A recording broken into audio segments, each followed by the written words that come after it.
கிறிஷோட friend Chris கிட்ட இந்த மாதிரி இங்கே பாரு, எனக்கு ஐஸ்கிரீம் எங்கள் அம்மா வாங்கி கொடுத்தாங்க, ஆனால் உனக்கு தான் யாருமே இல்லைல்ல, நீ தான் அம்மா இருக்காங்கன்னு போய் சொல்லிக்கிட்டு இருக்கன்னு சொல்லிட்டு அவங்கள கிண்டல் பண்ண. இதில் கோவப்பட்ட கிறிஷும் அந்த பையனை போட்டு செம்மையாக அடிச்சிடுறாங்க. உடனே அங்கே இருந்த செக்யூரிட்டி அந்த போர்டிங் ஸ்கூலோட பிரின்சிபல் கிட்ட கிறிஷை ஒப்படைக்க, உடனே அவங்களும் கிறிஷை பயன்படுத்தணும், இதுக்கப்புறமா கிறிஷ் அந்த மாதிரி பண்ணக்கூடாதுன்றதுக்காக, இரு, சின்ன வயசுலேயே நீ இவ்வளோ பிரச்சனை பண்ணுறல, இவ்வளோ முரட்டுத்தனமாகவும் இருக்கல்ல, நான் இப்போது போலீஸை கூப்பிட்ருக்கேன், அவங்க வந்து 2 தட்டு தட்டினா உனக்கு எல்லாம் சரியாயிடும்னு சும்மா பயன்படுத்திக்கிட்டு இருக்காங்க. ஆனால் இதில் பயந்து போன கிறிஷும் உடனடியாக அந்த போர்டிங் ஸ்கூல்லேருந்து தப்பிச்சு வெளியே ஓடியே போயிடுறாங்க. அப்போது இந்த விஷயத்தை கேள்விப்பட்ட ரோகிணியுமே கிறிஷ் எங்கே இருக்கான்னு தெரியலையேன்னு சொல்லிட்டு அவங்களோட ஃப்ரெண்டுக்கிட்ட சொல்லி புலம்பிக்கிட்டு இருக்காங்க.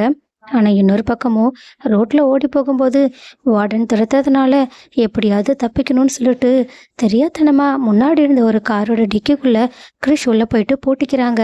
அதுக்கப்புறமா அவங்களால வெளியவும் வர முடியல. ஆனால் தெரியாதனமாக ஏறின அந்த கார் வேற யாருதும் கிடையாது, முத்துவோட தான்.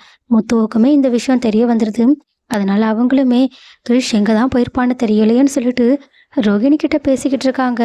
ஆனால் அப்போ கரெக்டாக டிக்கியை யதார்த்தமாக முத்து ஓப்பன் பண்ணி பார்க்கும்போது அதுக்குள்ளே கிறிஷ் இருக்கிறத பார்த்துட்டு அத்தனை பேருமே செம்ம ஷாக் ஆகுறாங்க. அது மட்டும் இல்லாமல் முத்துவும் கிறிஷ் மயக்கத்தில் இருக்கனால அவங்க முகத்தில் தண்ணியெல்லாம் தெளிச்சு அவங்கள எழுப்ப பார்க்குறாங்க. ஆனால் கிறிஷ் எந்திரிக்கிற மாதிரியே தெரியல.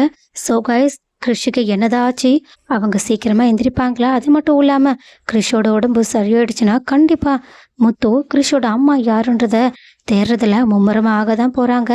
ஏன் அவங்கள இதுக்கப்புறமா அந்த போர்டிங் ஸ்கூலுக்கும் அவங்க கூட்டிகிட்டும் போக மாட்டாங்க, அதே சமயத்தில் அவங்களோட வீட்டுக்கே கூட்டிகிட்டு போயிடுவாங்க. ஸோ வீட்டுக்கு கூட்டிகிட்டு போயிட்டா கிறிஸ் மூலயமா ரோகிணி தன்னோட அம்மான்ற விஷயம் வெளியே வருமா? அப்படி வந்தால் யாரெல்லாம் நல்லா இருக்கும்? இந்த ரோகிணி கிறிஷுக்கு அம்மாவாக இருக்க தகுதியே இல்லைன்னு யாரெல்லாம் நினைக்கிறீங்க? அண்ட் ஆல்சோ உண்மை தெரிஞ்சு ரோகிணி அத்தனை பேருமே சேர்ந்து வீட்டை விட்டு அடித்து துரத்துற சீன் சீக்கிரமாக வரணும்னு யாரெல்லாம் ஆசைப்பட்றீங்க?